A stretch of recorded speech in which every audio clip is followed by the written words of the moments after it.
কী অবস্থা? অতি শীঘ্রই দেখা যাবে তামিম ইকবালকে বিসিবির গুরুত্বপূর্ণ পদে অর্থাৎ বিসিবি প্রেসিডেন্ট হিসাবে। এনএমসি জানিয়েছে যে আমিনুল ইসলাম বুলবুল যে নির্বাচনের মাধ্যমে বিসিবির প্রেসিডেন্ট হয়েছে সেটি হচ্ছে সম্পূর্ণ অবৈধ। এর পরিপ্রেক্ষিতে প্রকৃতপক্ষে কোনো প্রমাণ পাওয়া যায়নি, কিন্তু তাদের প্রাথমিক ধারণা এবং ইনভেস্টিগেশনের মাধ্যমে এমনটি জানা গিয়েছে।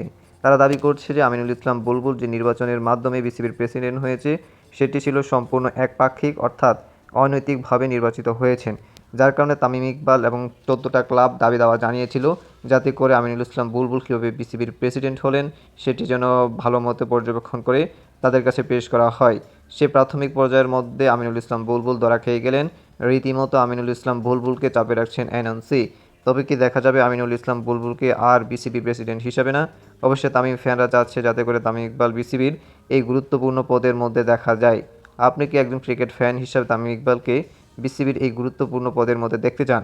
শেষ পর্যন্ত হয়তোবা আমিনুল ইসলাম বুলবুল গিয়ে দেখবেন অবৈধতার কারণে এ থেকে বাদ পড়ে গিয়েছে। বলতে গেলে তামিম ইকবাল যেন উঠে পড়ে লেগেছে যাতে করে আমিনুল ইসলাম বুলবুলকে বিসিবির গুরুত্বপূর্ণ পদ থেকে সরানো যায়।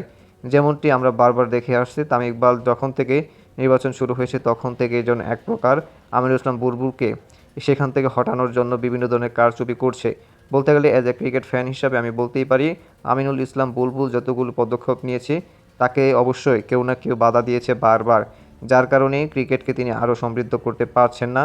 তিনি চেয়েছিলেন অস্ট্রেলিয়া থেকে সুদূর এসেছিলেন বাংলাদেশের ক্রিকেটকে উন্নতি করার জন্য, কিন্তু এইসব লোকদের কারণে তিনি ক্রিকেটকে উন্নতি করতে পারছেন না। তিনি যেসব প্রকল্প নিয়েছিলেন সেই সব প্রকল্পের মধ্যে বারবার বাধাগ্রস্ত হচ্ছেন, যেটা বারবার পরিলক্ষিত হয়েছে। আপনার দৃষ্টিকোণ থেকে এই বিষয়টাকে কীভাবে দেখছেন? অবশ্যই কি আপনি তামিম ইকবালকে বিসিবির এই পদের মধ্যে দেখতে চান কি না? অবশ্যই কমেন্ট বক্সে জানাবেন।